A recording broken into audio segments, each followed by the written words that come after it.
Side as the equator in a cipher around the planet. Lyrical. Side as the equator in a cipher around the planet. Lyrical. When you see me holla, hello, I am the gifted fellow out of the crew they call lyrical opposition. I'm moving without precision, pivoting my position is pivotal. With the pen I get rid of the competition. Intentional, then again, accidental, the words impact the mental. Hi everyone, my name is Lacey Wing and I'm the Program Director for Lyrical Assembly. Thank you so much for tuning in to our Lyrical Assembly broadcast, and we're so happy that you're here. For those of you who don't know, Lyrical Assembly is an online community dedicated to three things: faith, arts, and activism. We are deeply passionate and committed to following the teachings of Jesus to serve the marginalized and pursue social justice. One thing that Lyrical Assembly does every month is do a gathering called Second Sundays in partnership with Kairos Fellowship. Second Sundays is on the second Sunday of every month, and it's a time where we invite artists, different spoken word artists, to speak on and share their artistry on a certain theme or biblical topic or social justice issue that is going on in our world. In case you missed the last Second Sunday, here's some footage from our last gathering. But I'm thankful for poets who are going to be sharing with us today, kind of helping us understand how we see the world, see each other, see life. And I'm thankful that they'll be sharing from their heart. I really believe that poetry, particularly spoken word poetry, is a prophetic voice that the church needs to hear. And we need to listen closely to those who have this gift to share, but also it's not just they're sharing their gift, they're sharing themselves. So I'm thankful for that. So Kristen, you can take it away. I appreciate you and Lyrical Opposition being a part of this. Thank you. Great. Thank you, Kirk. Thank you for having us. For those that don't know, we, Lyrical Opposition, a lot of our community attend every Sunday over here, and we provide the arts component every second Sunday. And this falls on a second Sunday, as well as a day where we're doing a righteous resistance rally here in San Francisco. So thank you all for having us. Lyrical Assembly is a platform and a community for artists who assemble to spread messages of hope that inspire and empower communities towards social change. And that's exactly what we're here for, to have the arts prepare us holistically, either spiritually, mentally, emotionally, as we go on out into the streets today. So today we have a few artists that Lacey has helped us. Lacey Nguyen, a part of Lyrical Opposition, she's in charge of the Lyrical Assembly that we do. And I'm going to introduce her. She's from Seattle, Washington.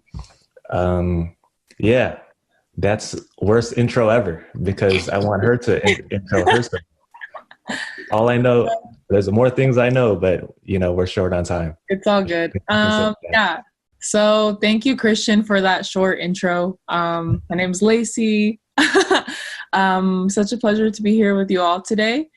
So I live in Seattle. Really excited to work with Lyrical Assembly. And so we have curated 4 other artists, but to open us up, I also wrote a piece for this week. And I feel like the Holy Spirit has been telling me many things, and I'm thankful for the gift of poetry, right? Like Kirk said, it's a very prophetic tool. So here we go. Solidarity is when my arms are linked with yours and our feet are marching to the same rhythm. It is the beautiful cacophony of our shouts, our syllables intertwining as they ripple across the crowds. It is pushing and elbowing those around me to make space for your presence, creating room for you to bring your most full and authentic self. Unbothered, unfiltered, and free from the burdens of code switching and assimilation. Solidarity is to honor you and give you the space to grieve, to cry, to laugh, to experience the fullness of your emotions, to listen intensely with my whole heart and with the desire to understand, not to be understood. It is to recognize that I cannot take away your pain or fully empathize with your hurts. I cannot feel the heavy weight that bears on your shoulders every day or the fear that keeps you up at night. We have been given different privileges simply based on the color of our skin, your skin, criminalized because of its dark pigment, my skin, elevated and praised simply because of its fairness. Solidarity is acknowledging that I will inevitably fail, that I cannot promise perfection because I am a product of the same systems that serve to oppress you. I have thorns and shards of white supremacy ingrained in my own subconscious. But one thing I can promise is consistency. That I will not be here simply for the photo op or a trend or a black square on Instagram. No, I want to be here for the long haul. When the dust settles and the streets are quiet and the masses of the world have slipped back into the comforts of complicity, I promise to be uncomfortable. To engage in the daily task of undoing the status quo. To set aside my ego and embrace a posture of humility. I will not ask for praises or badges or a little gold star in exchange. The prize at the end of this fight is knowing the sacred breath in your lungs will be protected. I will look inwards to the battlefield that is my own mind and read books and articles as a remedy for my internalized racism. I will not place the burden of education on you. I will sit humbly at the feet of revolutionaries before me, pick up their words of wisdom and keep them in my front pocket. I will no longer give my money to corporations or organizations that have viewed your body as disposable. I will use my ballot as a weapon against the systems that exist to oppress you. But most importantly, I promise to not indulge in shame or guilt.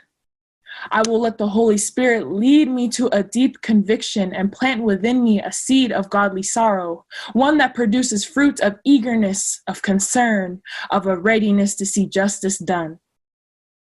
I will use my hands to sow seeds of justice on this earth so that your human spirit may flourish. I will water these seeds with tears of lament so that one day you and your children and your children's children can reap the benefits. Like Esther of the Bible, I will use my words to advocate for you even when you are not here. I will speak up when it brings me discomfort, knowing that my discomfort is a small price to pay for your right to live. In the face of opposition, I will say, if I perish, I perish. And lastly, I will allow these words written on paper to be a reality. I will commit my spirit to a song of love and compassion for you and use justice as the instrument. As much as my hands are clasped before God praying for you, so too will my fists be raised in solidarity.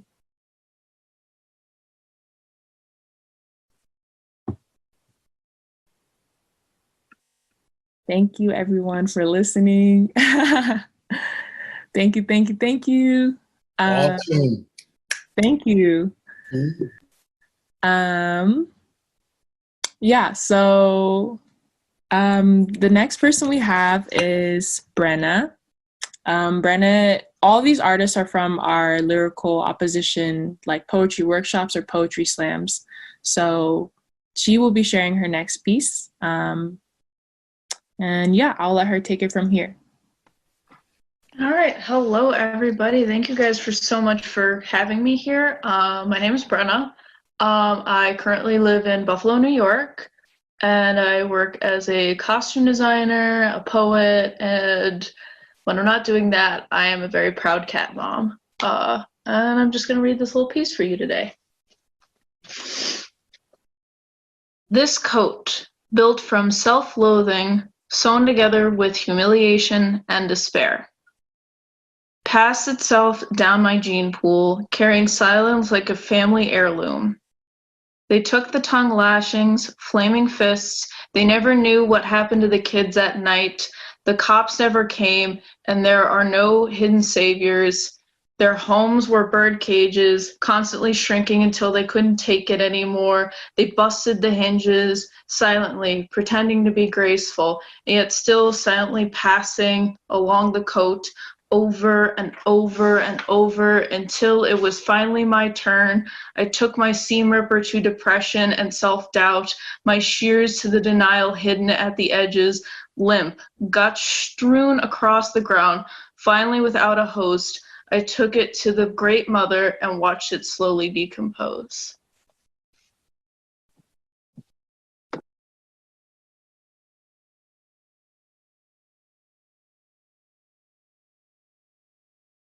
Thank you, Brenna. So next up we have Ashley. So Ashley was another participant in our workshop, so I'll let her take it.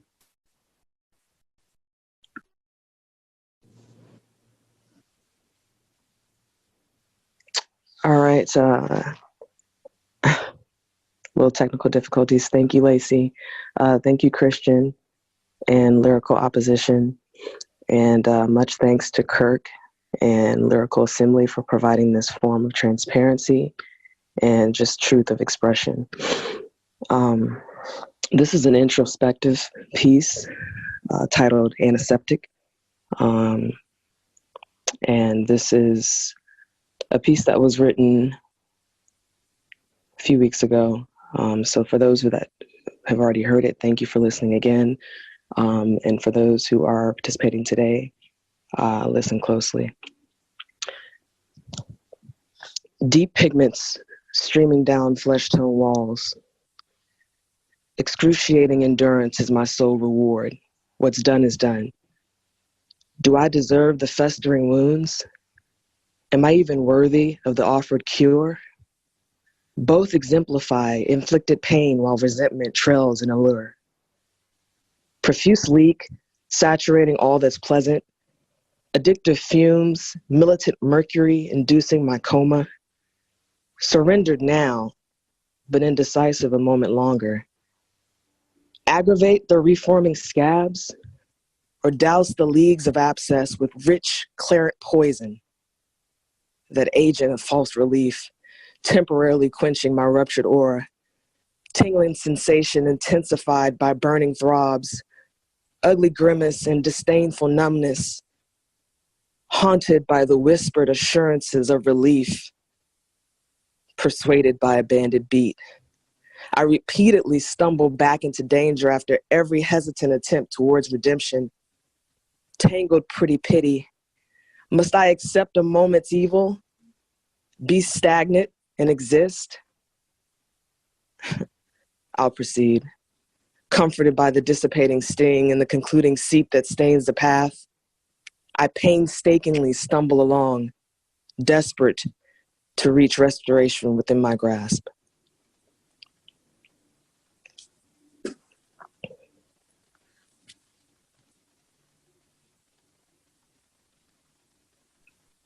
Thank you, Ashley. And next we have Altair. So I will let him take it from here. Can you hear me? All right. Hi, I'm Altair Steffens. I'm in Yonkers, New York, which is right outside New York City. I'm a social work student. Right now, I'm working with young children and their families. I've been writing since I was like 10 years old. I've just always been a creative person, and I'm happy that I get to share that with all of you today. And I also added on from my original poem, so there's like a second part to it.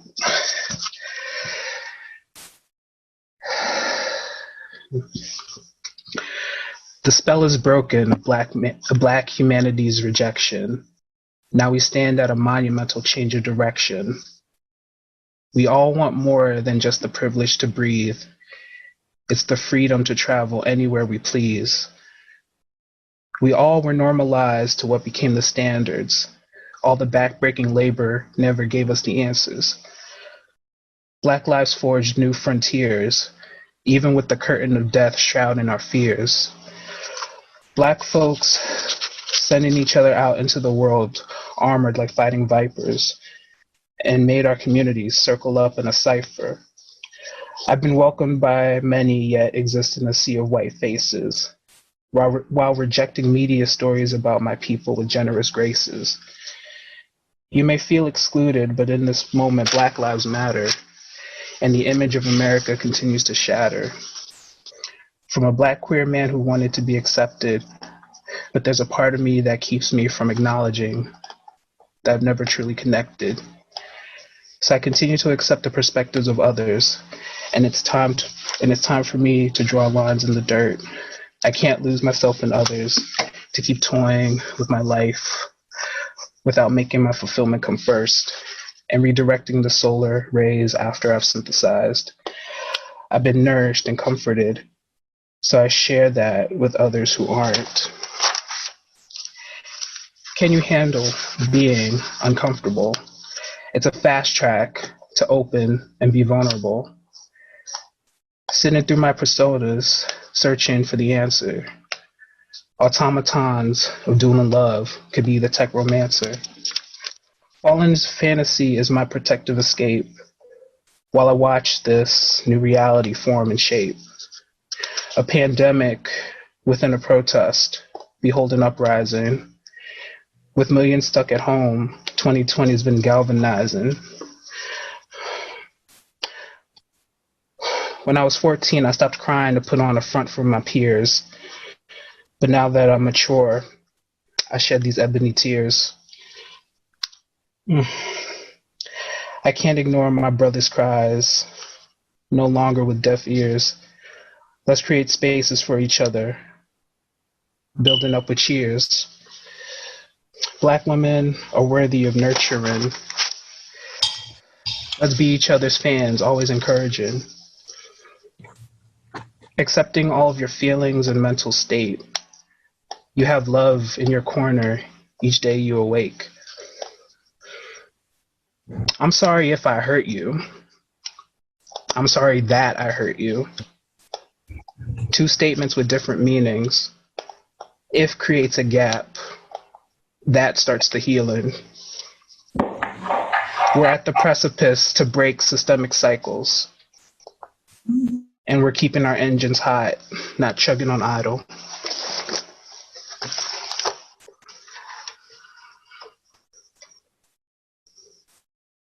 Thank you. You go. Thank you so much, Altair. Okay, last but not least, we have Sophia, who I believe is also another fellow Bay Area person. So go ahead and whenever you're ready, Sophia. Hey, everybody. Thanks for sharing this space today.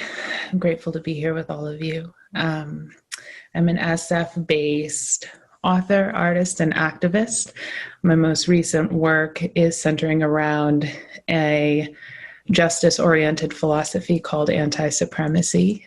The piece I'm sharing with you today is directed at white and non-Black folks and is also intended as a catharsis for Black folks.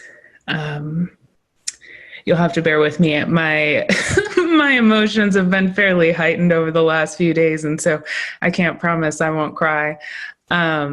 It's just where I'm at right now. So thank you again for sharing that space with me. The glory, genius, and brilliance of Blackness is overwhelming. That its beauty is in my own blood commands my responsibility for its protection, advancement, and amplification. This would be true even if the world weren't anti-Black. But since it is also my responsibility to hold you accountable for protecting, advancing, and amplifying Blackness too. And so, I need you to know what's killing Black people. Is it police violence? Absolutely. It's on everyone's mind right now. But what may not yet be clear to you is that the infinitely nuanced and complex nature of systemic racism breeds a host of other threats to Black life. Countless threats, both subtle and overt, many of which are so commonplace you may hardly notice them. Maybe you even participate. And yet we feel each of them, and they're killing us just as readily as the police violence you're protesting. It's not just police violence that kills us.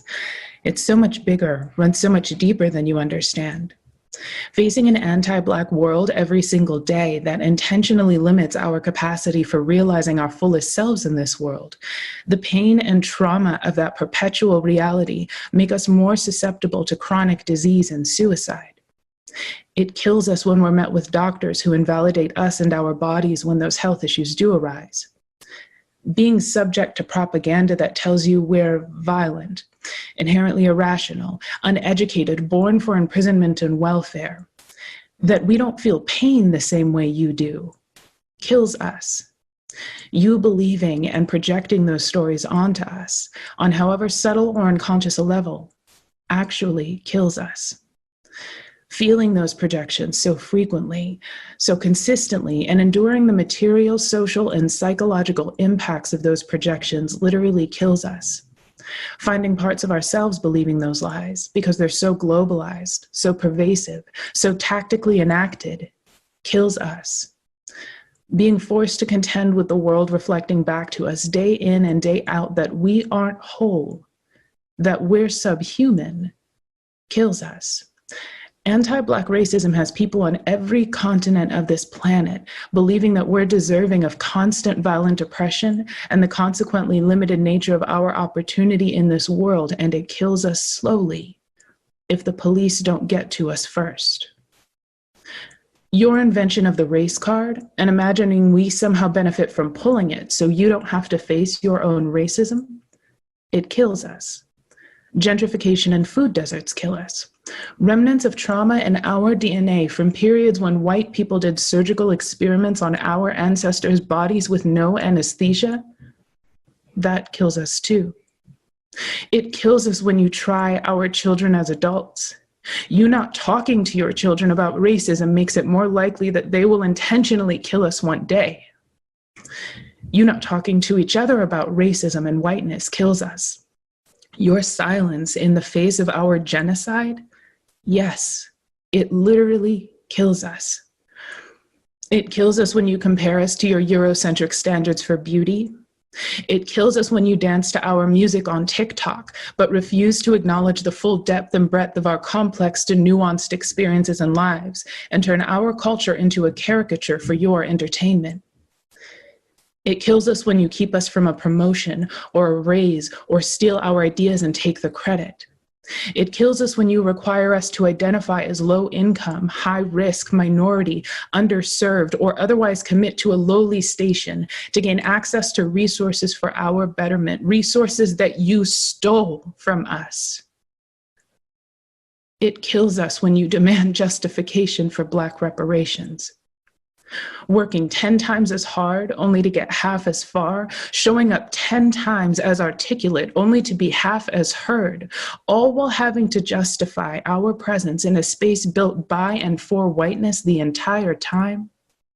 You guessed it, that kills us too. It kills us when you ask, what are you? It kills us when you ask if you can touch our hair. It kills us when you make fun of our names and refuse to pronounce them correctly. You exoticizing us kills us. It kills us that you require us to adhere to your Eurocentric standards for intelligence and education for us to meet any success in this world. It kills us when you dismiss us for not speaking King's English to perfection in a tone suitable to your sensibilities. It kills us that you appropriate our culture while requiring us to assimilate to yours to be considered valid. You being so damn fragile kills us. It kills us that you don't see or acknowledge how systemic racism uses you as its mercenary, regardless of whether or not you like Black people. It kills us that you seem to believe there's a way for you to be anti-racist without committing to the endless work of scouring every inch of your internal landscape for the tendrils of supremacy and domination that create and perpetuate the world that kills us. It kills us that you use the words ally and anti-racist like blasphemy, so rarely fully understanding what they mean, yet touting them as badges to soothe your sense of self. That you've been so shielded by whiteness that you didn't already know all this kills us. Me explaining this to you is an act born in defense of Black life, and it is killing me. All of this, far more than this, contributes to our higher mortality rates and lower life expectancies. It literally kills us. Do you hear me? Do you hear me? So, you can miss me with that people of color talk. Say Black with a capital B and say it with your whole chest, or don't say a damn thing. Because anything less is literally killing us. And that's me.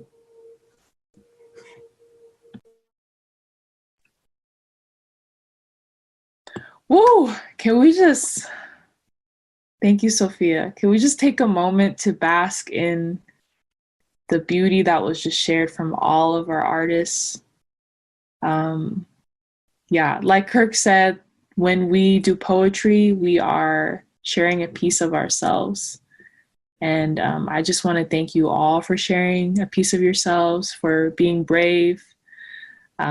Your words add, a lot to, like, there is a spiritual work that happens during social movements, right? So that's why the arts are so important. So thank you so much. If we could all, do our little applause on Zoom for our artists. I wish we could hear, people snapping and stuff, but yeah, so yeah, there we go. So I'm going to go ahead and hand it back to Kirk.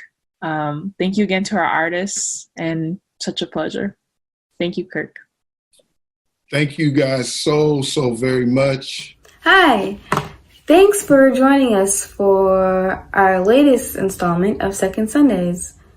This week, Second Sundays will be live at 11 a.m. with Kairos. If you're interested in attending or performing, please send us an Instagram message at Lyrical Assembly.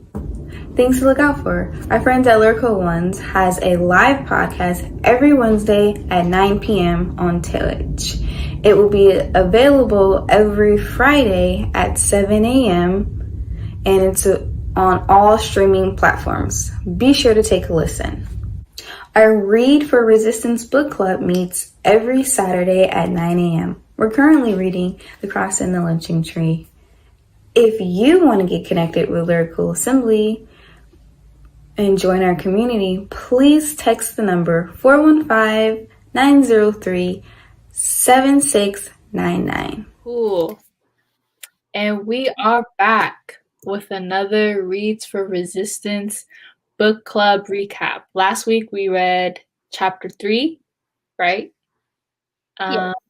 And this video is for folks who are interested in just hearing thoughts and reflections from our book club that we've been doing. So we've been reading The Cross and the Lynching Tree. It's been a great book.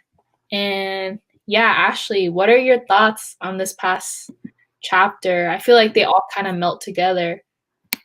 But yeah, I think this week was kind of more in depth of Niebuhr and his theology, and then also contrasting that with MLK Jr., which we saw a little bit of the week before last. But this week it was just very apparent that MLK Jr. just got it, right? He was able to see the similarities between the suffering of Black people and the suffering that Jesus Christ went through.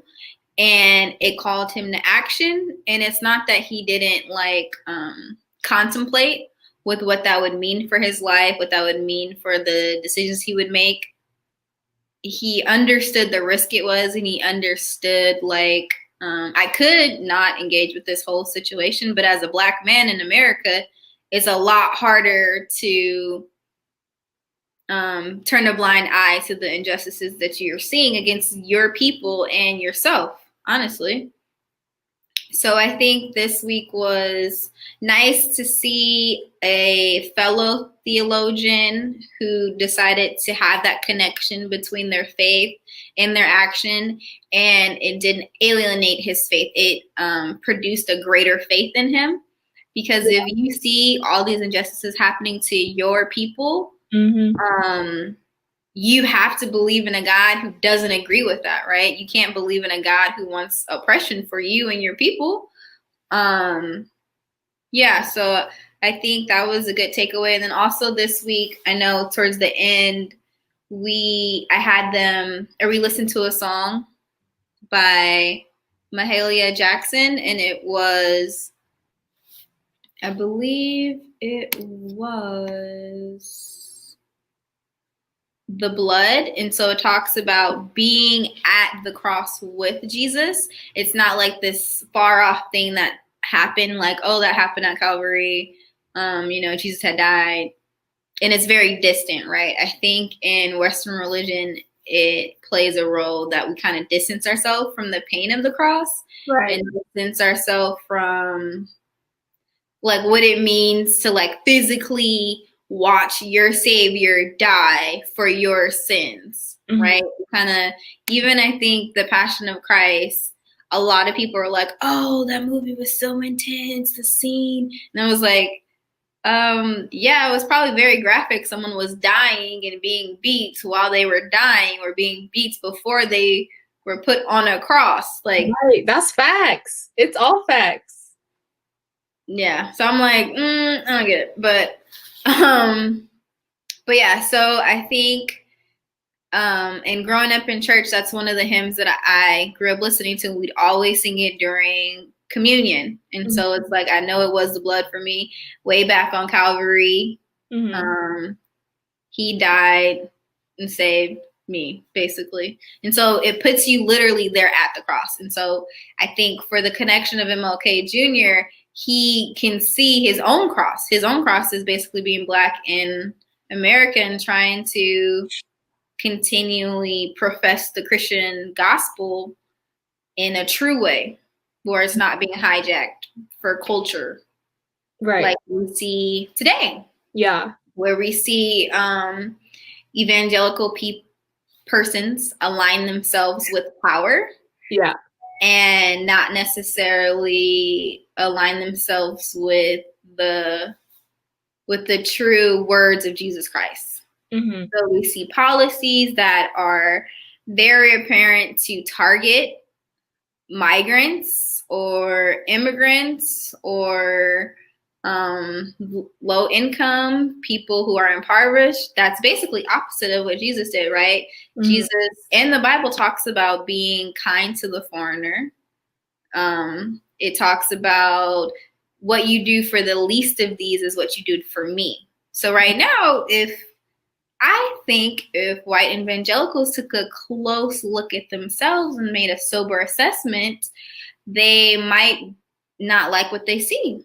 They should not like what they see. If you're aligning yourself with the people in power who are continually bringing harm, basically, to other people, to other image bearers, that's not something that Jesus would condone. Yeah, so that's where I'm at with it. How was your reflection from this week? I think for me,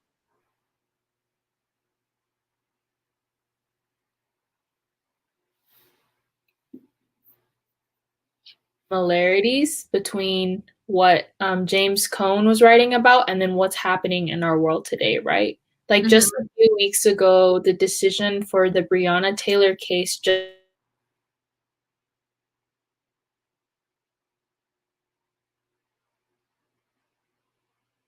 that it's like on the same date. And even in the Emmett Till case, the white men who brutally murdered him, they were let off with like a slap on the wrist. And what happened with Breonna Taylor, it was the same thing. And so when I was reading about Emmett Till in this text, I was like, this is not surprising, but it's almost like we are still having the same conversation that James Cone is having at that very time that he wrote this text. Mm-hmm. You know, and it's number one, it's like, it's sad to me because it's almost like Niebuhr types, which like Niebuhr types where it's like white moderates, it's just taken the form of something else now. Like we no longer have Niebuhr, we have white evangelicalism, right? Yeah. And I mean, yeah, I think that's the big problem with racism, right? It just morphs into something new. Every time you get a hand on it, it's like, oh, that's not us anymore. It's just like basically like a virus, right? We're dealing with coronavirus right now. And then every time you can kind of like get the virus, it kind of morphs itself. So it's more dangerous. And I think that's true for racism too. Yeah, exactly.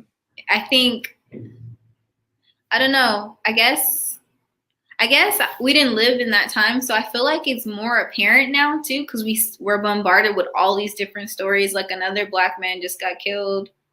Yeah, Jonathan Price. Yeah. And it's interesting because he got killed for basically trying to stop a fight. Mm-hmm. And then, yeah. Yeah, and he had some previous Facebook posts about how he really respected the police and they've always been there to help him and all these different things. And it's still like, you can have a good feeling for police, you can respect what they do, but when it comes time, what happens when they actually like see you in a maybe questionable environment? When I guess he was trying to break up an altercation, and so they're not able to communicate and figure out the story, and they kind of just shoot. So I think that's another Black person that needs to be named on the mighty long list of police killings still happening in 2020. Right. And I think one thing that we talked about last Saturday that I've been thinking about as well is this conversation around what do we deconstruct?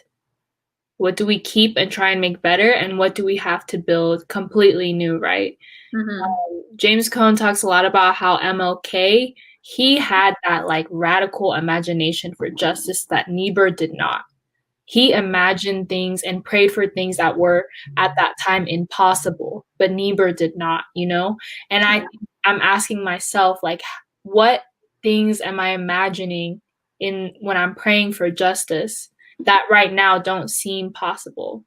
I want a world where we don't have police, you know? I want a world where we're defunding the police, where if there's a homeless person and they're out here, you know, on drugs or something, like that we send a community worker to them, and so that they won't get criminalized and get shot and put in the system again, or they die, you know? So I think like the people during the civil rights movement, they were also trying to imagine these worlds that didn't exist yet and pray for them. And that's what I'm trying to do too. Like, I want to live in a world where if a man like Jonathan Price went up to somebody and he's trying to help them with an assault, like a domestic violence situation, he's not the one that gets shot and killed. You know, no one gets shot and killed. So, yeah, I think that's really powerful, because I think we are often in the kind of deconstruction mode, right? Like, oh, what is all the things that's happened to us? Let's understand that. And then like, let's fix that. And we're all, you know, when horrible things happen to people and life is hard, you tend not to have an imagination anyways, right? Because it's been kind of taken away. You don't have the ability to imagine a greater world, right? So I think cultivating that space where you can take time to really pray about God giving you the vision of what this will look like, praying and asking for, like, God, give me your creative imagination. You made the entire world. Look at how beautiful it is, how different it is, how diverse it is, and all the mechanisms work, right? So help me figure out, or just imagine, like, if we don't have a vision, then we're not going to be able to go anywhere anyways. But if we ask God to step into that space with us, so we're not alone, because I think personally it's super overwhelming. Like, we've only seen this one thing exist, and it's like, what is it going to look like if that doesn't exist? For me, I think it's just going to, like we said, transform. So the racism is just going to jump and change into something else. But I think that might be really cynical, but that's honestly how I feel. So I think even me feeling that way is not allowing God to come into that space in a super honest way, because I'm kind of coming with my own baggage and expectations to be let down. Mm-hmm. And I think we talked about last week in the debriefing, like, Martin Luther King Jr. was confident that it would change, but he also was kind of okay with not seeing it in his lifetime. And I think if you can, I think it was from a movie or something, and it was like, if you can accomplish what you want to accomplish in your lifetime, it's not big enough. Mm. And I think that's a quote. Yeah, I think it was from a movie or something. It was like, my dad always told me, accomplish it in your lifetime, your dream's not big enough. And I was like, oh, okay. Wow, let me reevaluate everything I desire. Yeah, so I think I think we're not even aware of how much we don't imagine a different world, right? So, yeah. Yeah. And we were also, last week we talked about how we had a conversation about, like, what are we trying to build once we deconstruct, right? Mm-hmm. I think Pastor Kirk, or maybe it was Tiari, who said something along the lines of, like, are we trying to rebuild capitalism within our own communities? Yeah.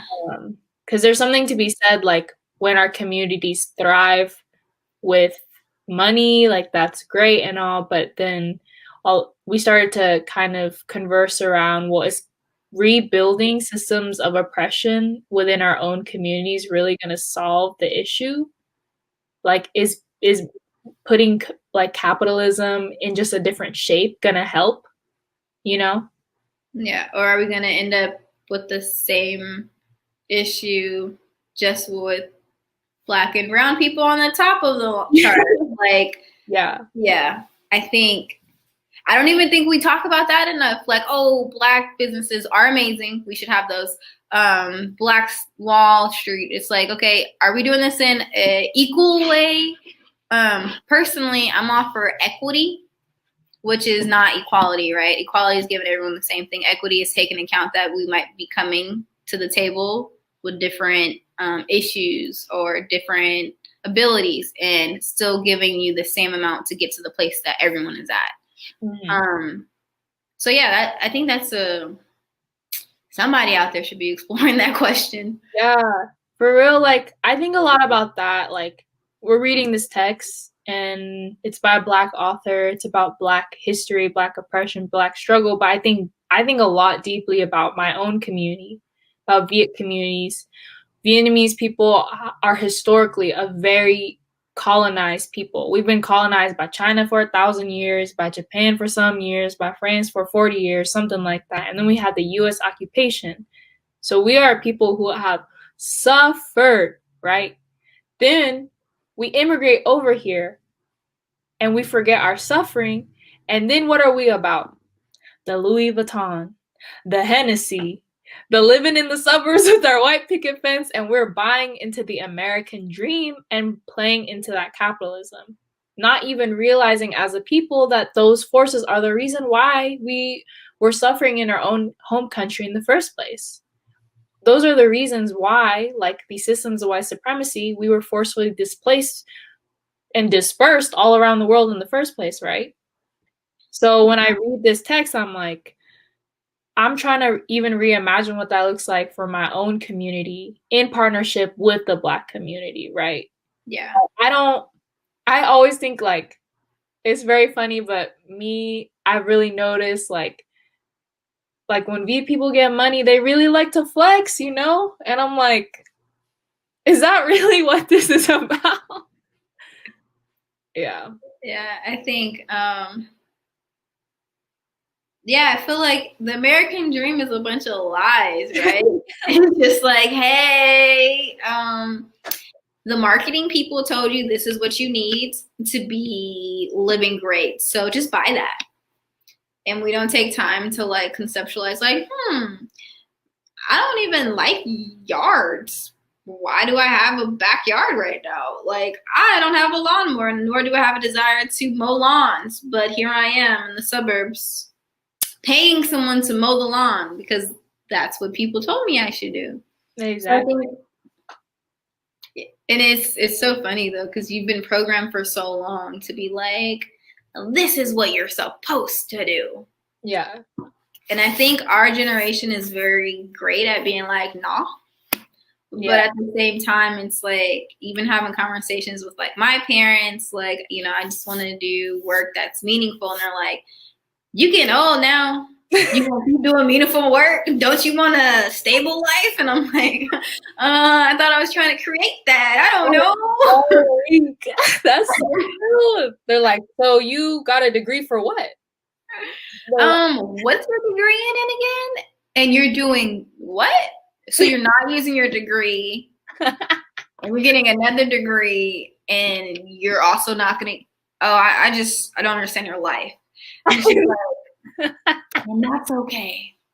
The Lord understands my life. Yeah, exactly. I mean, it all goes down to like, what are we trying to build? And I think for a lot of people in our generation, we're like, we don't believe in that dream.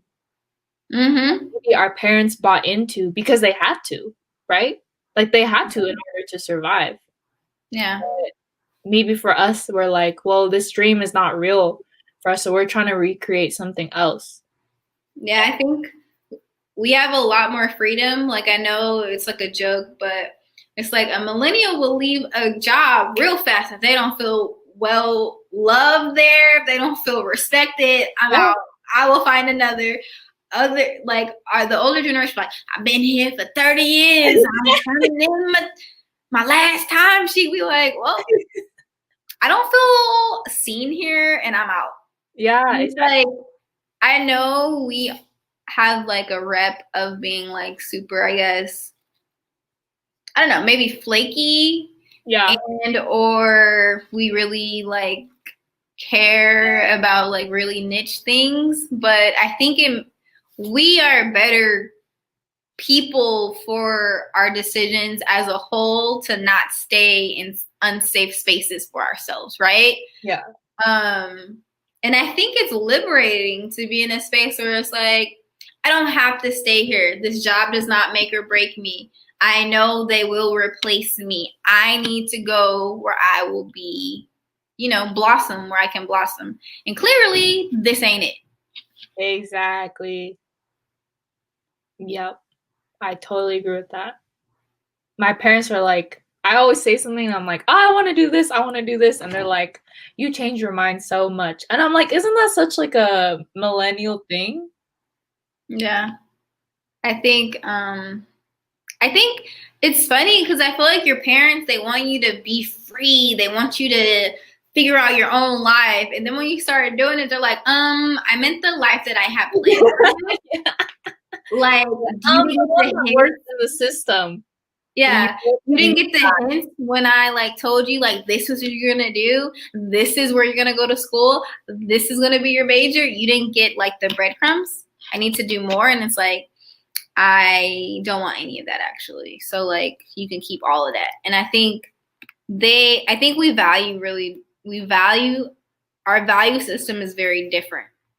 Yeah. So I guess for them, they value stability, like probably top tier. Yeah. And for us, we value, I guess, emotional stability more. I think that might be a good word to say it. Like, if we don't feel like this is a good space for us, then we're not going to stay there. Yeah. Yeah, I think also, like, for a lot of us, we just have, it also comes back to privilege. Like, at least on my end, I have the privilege of being like, this minimum wage job, nah. Like, I'm not gonna be a slave to capitalism. Mm-hmm. So I'm gonna take my labor and go. But like, for my immigrant parents who came over here with like, what, I don't know how many dollars in their pocket, that number always changes when they tell the story, but like $20 in their pocket, it's like, no, they had to work at that job that only paid $4 an hour. They didn't have any other choice. So it's like a level of privilege, but I'm like, I'm gonna use it because I don't want to recreate this mindset within my own family, like a scarcity mindset, when we don't have to live like that no more, you know? Yeah, I think that's true too, because they work so hard for us to be in a space where we can choose our jobs. We could choose to live our lives with purpose and with the passion and not feel like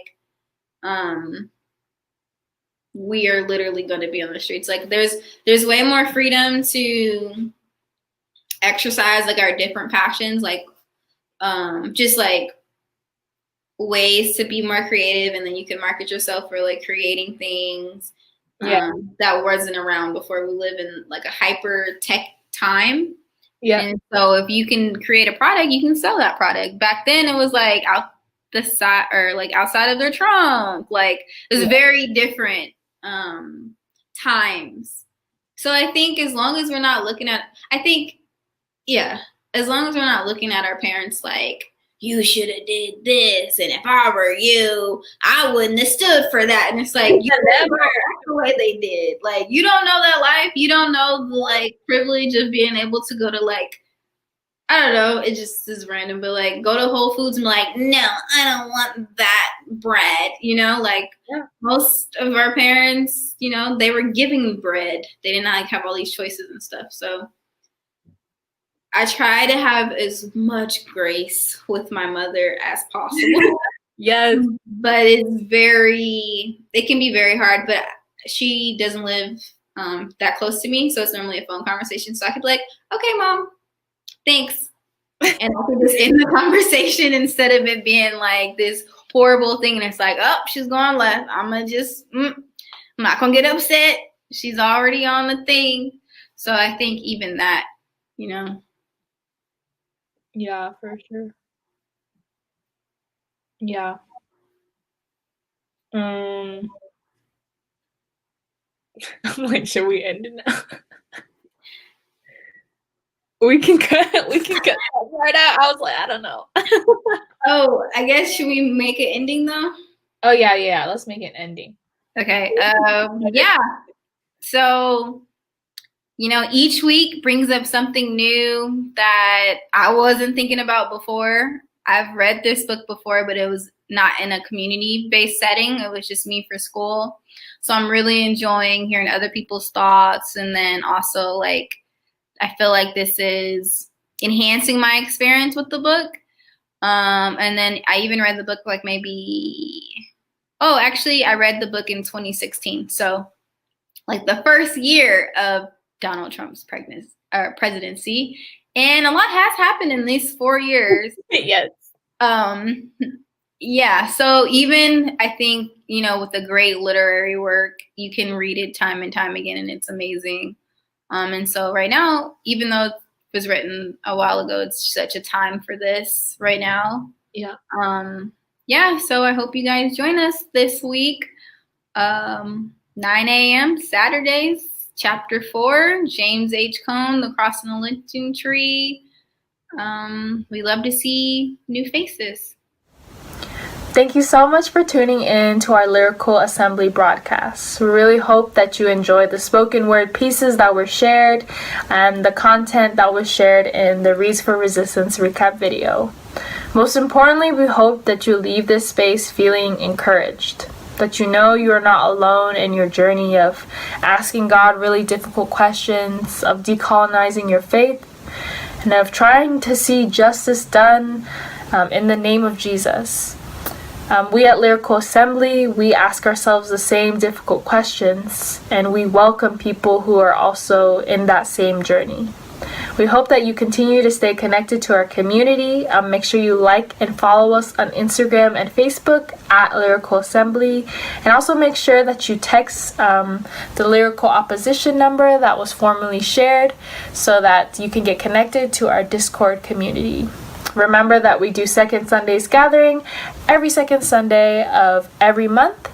And if you're interested in either performing or just continuing to join our events, make sure you send us a message on Instagram or email me, Lacey at lyricalopposition.org. Thank you so much, and we will see you for the next broadcast. Taught us the equator in a cipher around the planet. Lyrical. Taught us the equator in a cipher around the planet. Lyrical. When you see me holla hello, I am the gifted fellow out of the crew they call lyrical opposition. I'm moving without precision, pivot in my position is pivotal. With the pen I get rid of the competition, intentional, then again accidental.